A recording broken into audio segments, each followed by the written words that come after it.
Hey. Hey, I got you on speakerphone so he can hear you. Okay. I love you. I love you too. Where's my billfold?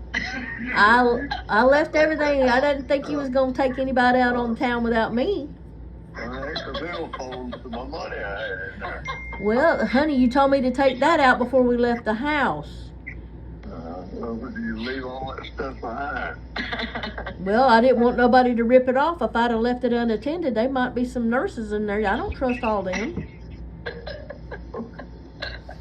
He's smiling about it. He was laughing. He goes, "Where's all my?" I told him he asked for his phone, and I said, "I put everything in that bag. Your wallet." And he goes, "My wallet." Said, Yeah, well. Get all home. Well, he done told me to take all the cash out, and I had done put that up. You don't remember that part. Yeah, well, he's the one who took it out. So Well, I put it up for him. You know what I I mean? told him to take it all back home. But tomorrow, if you get to come up, you might want to bring his phone since he's now able to. Okay, that's no problem. He might be able to use it tomorrow. Okay. But he just drank they gave him the little potassium drink. He drank that. Mm-hmm. Yep. Right. So he said that tasted pretty good. She said, "You must be hungry." Yeah, well, that's good. You know, saying that tube feeding ain't the greatest in that liquid diet that they've been giving him through his George arms. was talking about collard greens, and he said that sounded good. Mm-hmm. Yeah, I'm about to feed the youngins. We done fed up and watered them and gathered the eggs and done a bunch of people calling and asking and texting and trying to keep up with that and trying to shuffle through everything. And you know, I'm glad you're doing better, because for a little bit worried a little bit. Yeah.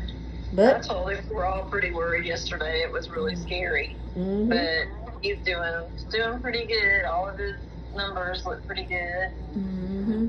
He got this little tube now, so he's much happier with that. And the restraints are off, and he's joking with the nurse, so he's on the recovery side. Oh yeah, when he starts doing that, yeah.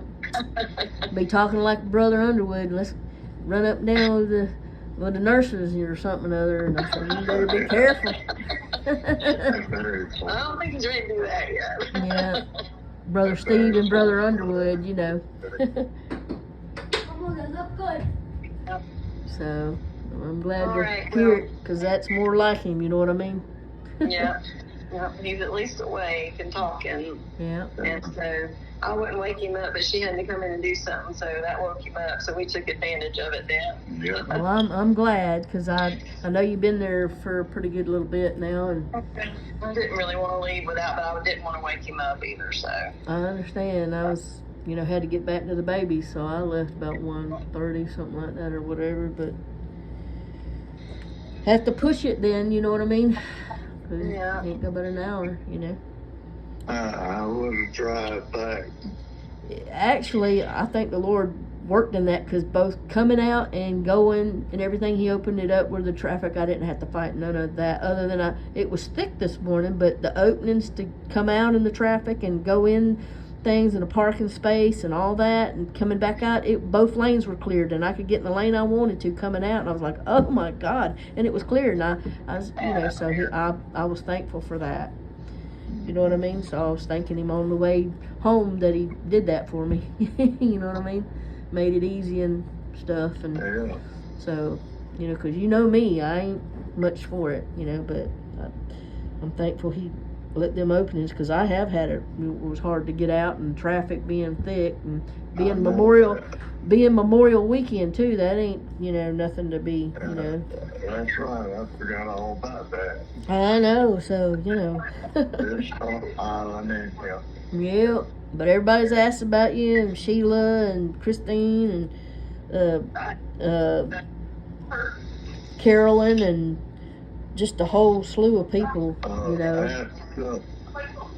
Who was going to handle that service at church Sunday?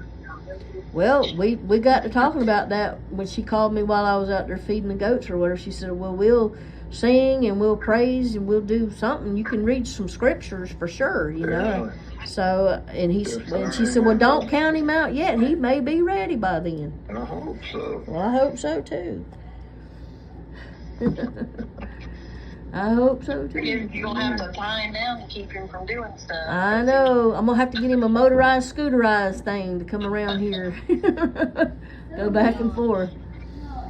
Go out there and feed and monitor and watch and stuff and do it that way. So, figure something out.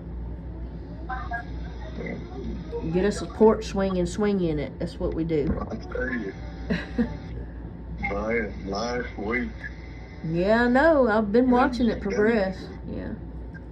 it's been a couple of weeks. I've been Yeah, I know. wait on my animal doctor. I know. You know. I've had them young and pissed. Right. Got to get out of here. Well, get them cleaning barn.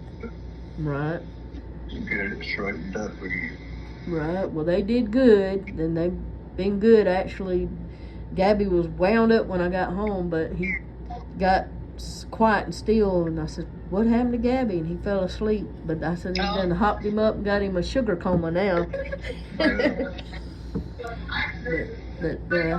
We have to limit sugar putting them. ooh, Lord have mercy. But they doing pretty good. Bags away. Yeah. Who's got bags? Of sugar? Yeah, we throw probably a 50-pound bag. Honest to God, it was hard to put in the dumpster. That's how much it was. I said it comes from everywhere. I don't know. You know, you got it from Valentine's and Easter and Christmas and New Year's and October. It's from October on for a good little bit, and it comes from every direction: school and people and church and whoo, Lord. It comes from everywhere. But I'm glad you're doing much better and everything. I mean, had my little spell this afternoon, I guess, and Net hugged me up and played me a song. Oh, Yeah. So, but and then I went outside and we got all that done, and Sister Carolyn called, and I called Robin and talked to her, and Marvin's got some issues going on, and so we was talking about that. And all your neighbors, I didn't realize how many neighbors knew all about all this without even being online. They'd seen the ambulance. They got the one on the corner down there, Jesse and them, that we get the mail mixed up and have switched it out. Adair has, and Cheryl down there, and a whole bunch of them. I was like, good Lord, was everybody up at that time of morning? Well, they might have just heard it and got up. Might have. I guess that was true too. I didn't think about the sound. I just said, golly. Because I didn't think they turned the sirens on until they got on 2301, because I heard them when they turned it on. You know, they didn't necessarily do it right here in the block. When you were on the phone with me, I could hear them, and it was loud. Right, but they had got on the highway. Because it was, when they left out of here, they didn't have it on. But when they got on that highway, they had it going, and that's when I called you. Because you was the first one. Thank you. I will, baby, I will. All right, well, we're going to let you go, Jackie. I love you, and thank you, and I love you, baby. I love you too, Shug. I'm so glad that you're more like yourself. I'm so glad to hear that lovely little voice of yours. Even though it is a little bit gravelly, it's still good to hear. It is, and sounding more like itself, you know what I mean? Yeah. Yep. Well, I'll text you when we head home, but we're going to spend a few more minutes here with him, and then we're going to let him get back to rest. Okay, sounds awesome. I'll text you when we leave. All right, love you. Bye. Love you too. Bye-bye.